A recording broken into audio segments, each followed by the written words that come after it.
In this video, I'm going to be rambling a bit about absolute meaninglessness and subjective and objective morality. And you might be asking why? Well, for no reason, obviously. This is just what's happening. So the Zen obviousness is that there isn't an absolute meaning or purpose to anything.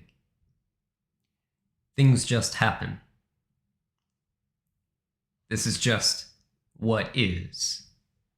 And there isn't a premeditated reason that was established at some beginning point for it to then be carried out through a process in time.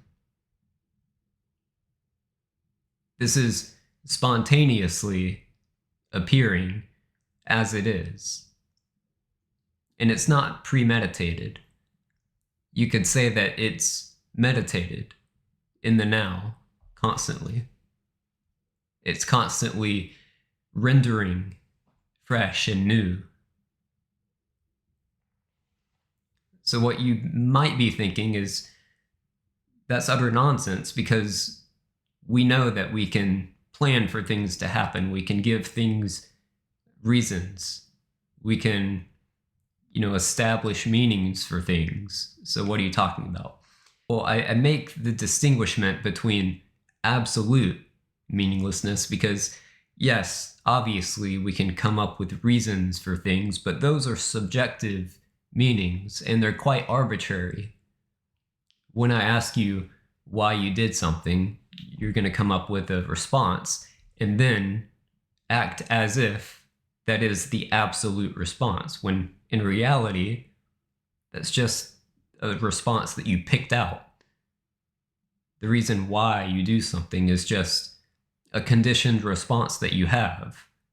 It's something that fits the narrative that your mind is telling about the story of your life. And that's valid, but it's not absolute. So I'm being very strict about what's subjective and what's absolute here. Absolute wouldn't require anyone to acknowledge it. It wouldn't be something that is originated within a personal mind.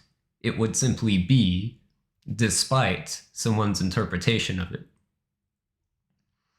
And there obviously isn't an absolute purpose to anything. Obviously, everything just is. But intellectually minded individuals struggle with accepting this because we become so accustomed to putting everything into a story that it becomes inconceivable that reality doesn't have to be that way.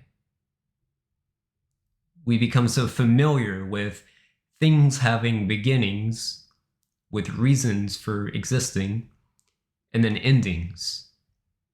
But all of that is arbitrary. All of that is this narrative, and each individual has their own interpretation of it. Even if they have very similar interpretations, they're slightly different, and so they're not absolute, they're subjective. So obviously, everything simply is without any absolute purpose.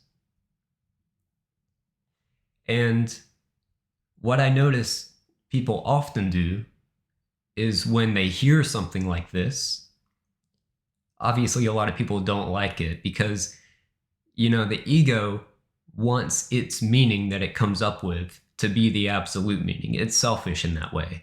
It wants its story about reality to be the true one. So whatever meaning the ego comes up with, they have to argue for why that's the absolute meaning.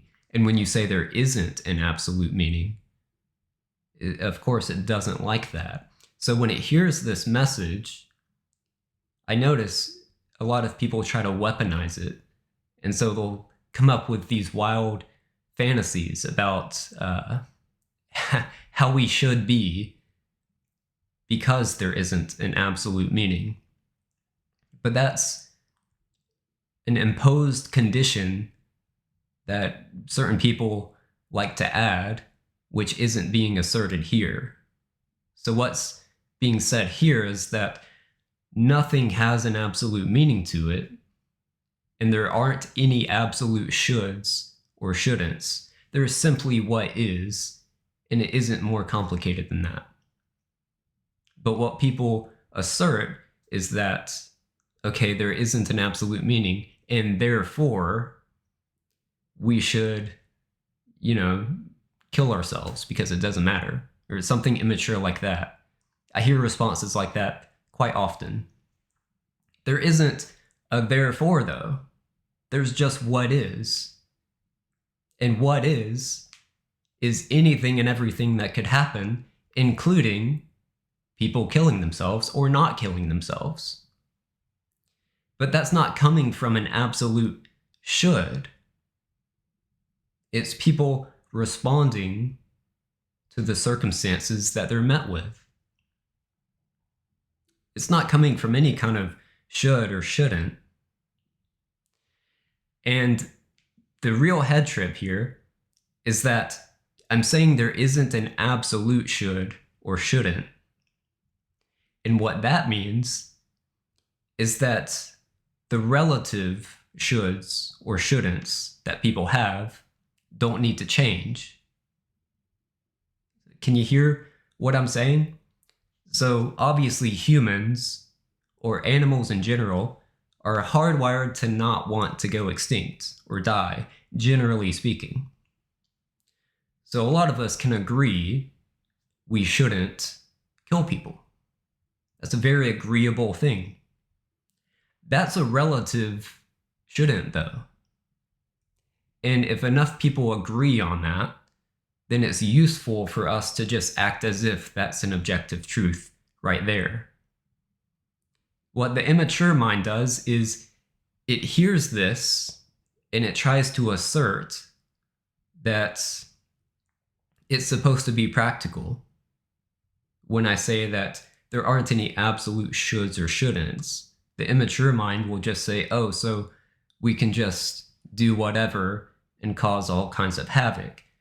No, because obviously there's still the relative shoulds and shouldn'ts that society holds. So we don't throw the baby out with the bathwater. So we can maintain this recognition that there aren't any absolute shoulds or shouldn'ts, and at the same time hold our relative shoulds and shouldn'ts. So as humans, obviously it's conducive to our own survival as a species to have the preference to not want to die. So obviously it's a bad idea to kill other people, generally. Obviously it's circumstantial, self-defense, blah, blah, blah. So we can hold these two at the same time. The difficulty a lot of people have with this is it requires a lot of nuance. And unfortunately, we're living in an age where people don't want to put in the intellectual work to work out the nuance. They like black and white thinking. So it's difficult to have these conversations with people because they immediately jump to try to weaponize it because they don't like it. So they want to make it sound like it has horrible implications and therefore we shouldn't adhere to it. So this message that there aren't any absolute shoulds or shouldn'ts, it's not practical. It's not something that should be implemented in society and how we navigate. It just is. It's an obviousness that just is. And so you might be asking, well, if it's not practical, then why waste time on it? Well, there isn't a why. It's just that you will either be interested in what is and what's true, or you won't be. There's not a should or shouldn't about it. It's just as simple as that. So if you don't care about it because it's not practical, then okay, you don't care. If you do, then you do. But what I find from this revelation of absolute meaninglessness is that, now this is just a subjective interpretation, of course, it's that it's totally liberating because essentially reality is not bound to one fixed absolute purpose that everyone must adhere to. It's totally free for any subjective meaning to appear. So that's the absolute freedom of it. But that's not recognized by the immature mind, by the ego. Because, of course, the ego wants their truth, their interpretation of meaning to be the absolute one. So, of course, they're not going to like that. But for one that has disidentified with that egoic mind and is open to the truth, to what is, I would suggest that they'll most likely find this to be quite liberating. Because it's not about me and how I want things to be. It's about what is, which is totally freeing. It's not going to be seen as freedom to the one that needs to be in control. Because there isn't really any control. There's just this narrative of control that the mind likes to entertain. And the interesting thing is that there isn't anyone behind that story of someone who has control or doesn't have control.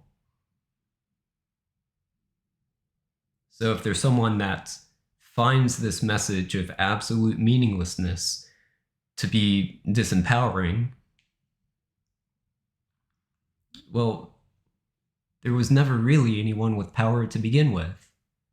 All there is power, and it's absolutely free, but it doesn't belong to anyone. How could it be free if it was possessed by someone? It's radically free.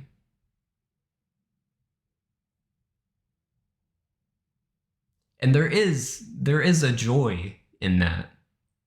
There's a kind of spontaneous, childlike wonder to that, because it doesn't fit into anyone's box of knowing, of someone possessing something that can be objectified. Absolute meaninglessness is like if God were a child and reality was just its playground to have any experience it wants, and whenever it gets bored with it, it can just scrap it and have a new experience, and it doesn't actually stain anything about reality. It's totally untouchable, and so there's the freedom for any experience to appear for eternity. And what seems to happen makes no difference in the ultimate sense. To me, that's beautiful. That's absolute grace. That what seems to be happening, it's not casting a real effect. In the ultimate sense, with a capital U, it doesn't really matter. It's like a dream. Things certainly seem to be happening, sure. But your true intrinsic nature remains untouched by what seems to be happening. That's ultimate grace.